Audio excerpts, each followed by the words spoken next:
Agora são 9 horas com 40 minutos. O Jornal da Rede Alesp conversa agora com a farmacêutica Paula Abdo.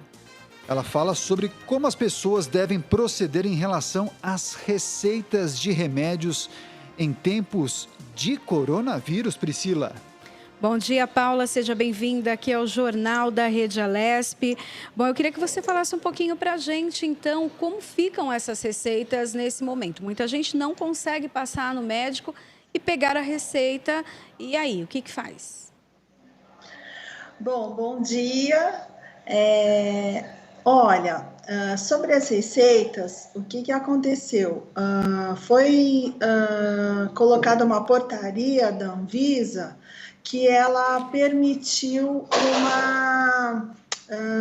um prolongamento da validade da receita, tá? Só que isso vale para alguns casos só. Então, o melhor de tudo é a pessoa ligar ou se dirigir à farmácia que ela está acostumada para ver se o caso dela se aplica. Ela estendeu por 30 dias o prazo de validade de receitas de produtos controlados para evitar que a pessoa tenha que ficar voltando ao médico, tenha que ficar voltando à farmácia e esse trânsito prejudique o nosso isolamento, né? Olha só, eu queria tirar uma dúvida com a senhora, porque existem alguns hábitos em tempos de pandemia que a gente entende e consegue avaliar como solidariedade. Mas, quando se fala de um procedimento que é regulamentado por órgãos específicos, a gente fica em dúvida se é solidário ou se, na verdade, trata-se de um erro. O que eu estou querendo dizer? Existem algumas pessoas que acabam recorrendo a médicos da família ou a conhecidos para conseguir uma receita e aí sim comprar o seu medicamento em tempos de pandemia. O quanto esse comportamento é correto ou não é recomendado? Não, assim, olha, se é um profissional prescritor habilitado e que ele vai ter aquela conduta ética de realmente entender a necessidade do paciente e fazer a prescrição, não há problema. Então, não seria uma coisa assim ruim, enfim, ele realmente não vai chegar um médico com responsabilidade, ele não vai chegar e vai dar uma receita só porque é para a mãe, só porque é para a irmã, enfim, ele vai avaliar, não, então tá, o colega não pode, tudo, provavelmente ele deve fazer uma avaliação e deve resolver se vai dar ou não. Eu queria saber também sobre as receitas por e-mail. O médico pode enviar receitas por e-mail? Sempre, né, algumas receitas elas são duplas, né? Uma fica com a farmácia e a outra com a pessoa. Como fica nesse caso, então, de receitas que precisam ter essa duplicidade? Tem dois casos aí. Foi regulamentada, né, foi aceita agora pela Anvisa o receituário eletrônico.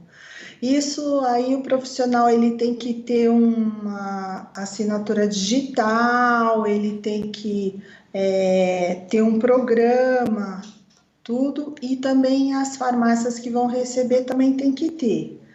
E aí, todo cuidado de escrituração e tudo mais. Mas nos casos tradicionais, que são a maioria agora, ainda tem que ter a receita com uma que fica retida, a notificação azul.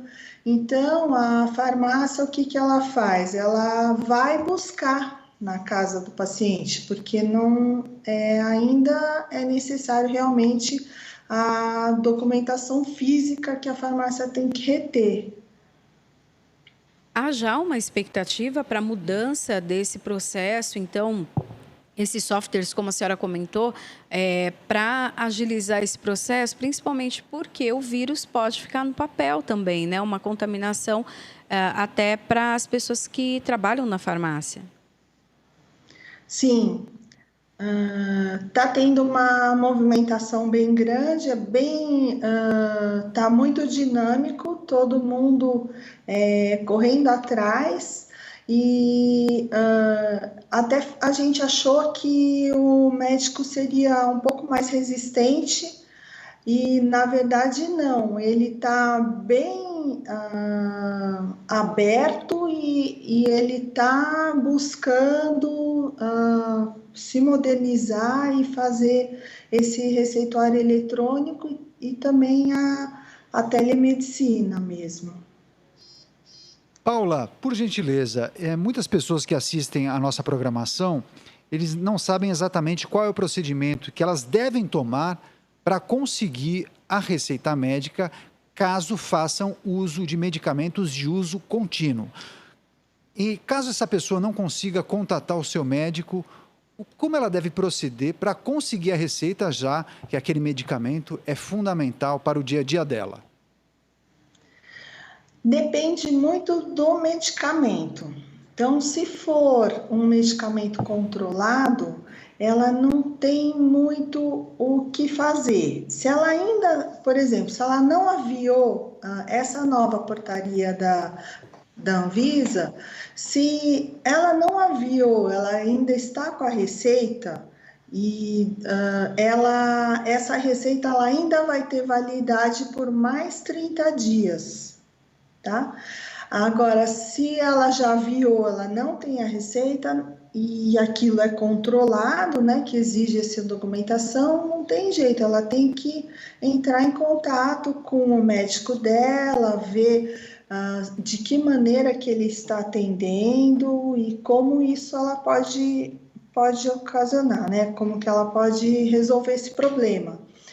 Quando é um caso de um receituário que não é controlado, ela pode recorrer à farmácia dela, à drogaria dela, enfim, e aí o farmacêutico tem habilitação para ele olhar e falar assim, não, isso daqui a pessoa realmente precisa de uso contínuo, então ele tem a possibilidade de aceitar aquilo e continuar o tratamento sem problemas.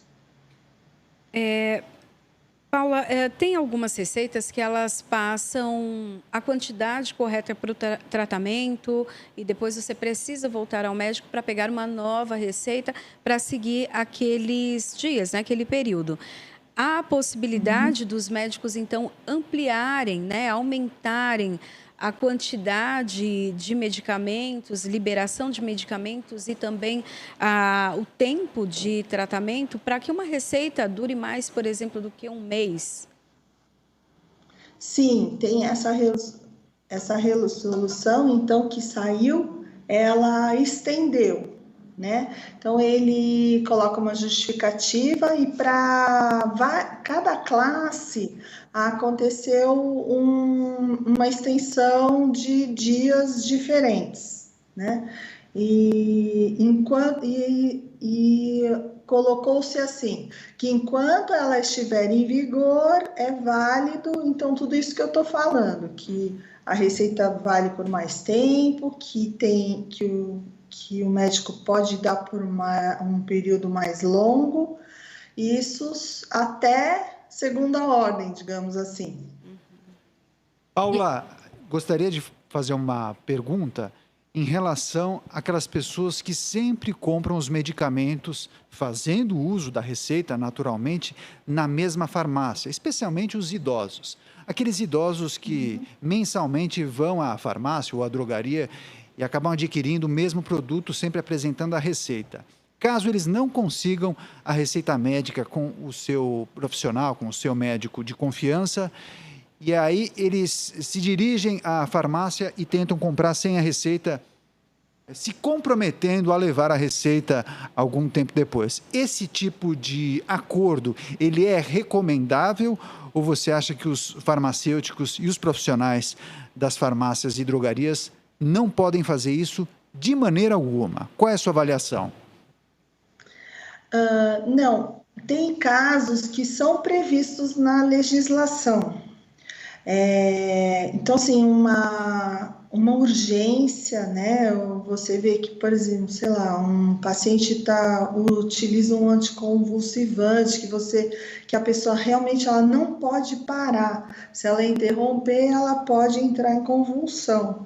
Então, existe na legislação uma coisa que a gente pode atender na urgência. E aí a gente notifica a vigilância local e avisa, olha, eu tive que atender na urgência esse caso assim, assim, assado, né? Na prática, o que a gente faz? A gente tenta ajudar a pessoa e achar o prescritor para ela e resolver ali o assunto. Então, tenta agilizar todo o processo realmente para a pessoa. Então, quando que ele volta, onde que ele está, o senhor tem o celular? Normalmente, os prescritores dão os celulares para esse tipo de paciente, né? Então, a gente corre atrás para eles, para realmente a gente poder atender a legislação e o paciente realmente não ficar desassistido, porque aí é pior ainda, né? Para a gente terminar, então, aqui a gente fala com a farmacêutica Paula Abdu. Eu queria que você falasse um pouco, dando dicas, então, para as pessoas, né, um conselho em relação à automedicação.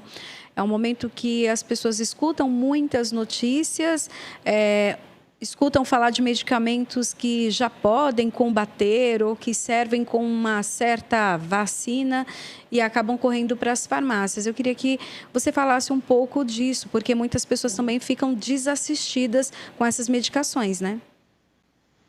Sim.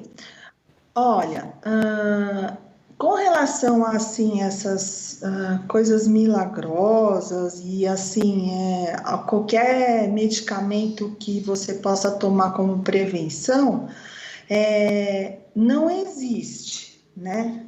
Para a Covid-19 não existe. Então, o que eu recomendo? Se você tem uma alimentação saudável, tudo, e se você quer se proteger, você pode utilizar vitaminas ou suplementos para a imunidade, mas eles não são, assim, alguma coisa indicada para esse caso, eles são para você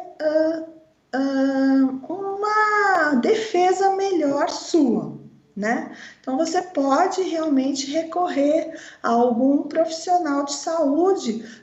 Eu acho que nesse momento os farmacêuticos são o melhor caminho, né? Que eles estão nas drogarias, nas farmácias de manipulação, para você poder perguntar a respeito, pegar uma orientação sobre esses produtos.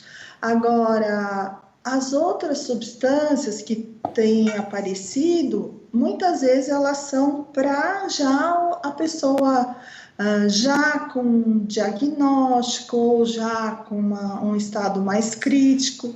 Então, não correr para comprar nada desse tipo, porque assim, além de você poder estar sujeito aos efeitos colaterais, você tira a possibilidade de alguém que realmente esteja precisando de tomar essa substância, entende? Então, o que mais você ajuda é realmente você não inventar, realmente procurar manter um equilíbrio na sua vida e não buscar essas coisas.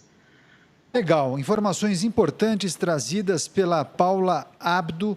Ela é farmacêutica e falou justamente como as pessoas devem proceder em relação às receitas médicas. Paula, muito obrigado por sua participação e pela gentileza em atender a nossa equipe de produção e até a próxima. Eu que agradeço. Obrigada. Obrigada, Paula.